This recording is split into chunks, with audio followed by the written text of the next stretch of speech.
There's something deeply thrilling about taking a capable machine far away from paved roads and city lights. This past weekend, I had the opportunity to push the limits of the 2024 Toyota Land Cruiser on a real off-road expedition, tearing through a vast desert of golden sands, navigating tight forest trails, and even helping out a few stuck cars along the way. Here's a full look into that adrenaline-packed adventure. The machine. 2024 Toyota Land Cruiser. Before diving into the journey itself, let's talk about the star of the show. The 2024 Toyota Land Cruiser. This year's model has been reimagined with a mix of classic ruggedness and modern efficiency.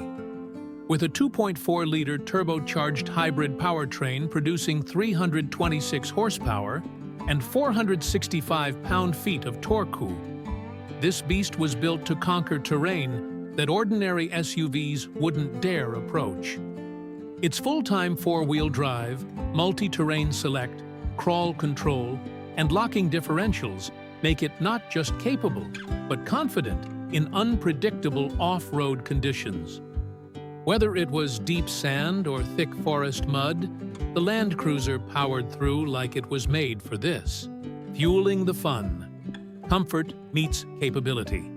One might expect that with all this power and ruggedness, the interior would be a stripped-down shell. Not the case. The 2024 Land Cruiser blends functionality with comfort beautifully. Inside, it's equipped with a 12.3-inch touchscreen, wireless Apple CarPlay, dual-zone climate control, and durable, easy-to-clean surfaces. After a long day crawling through mud and sand, sinking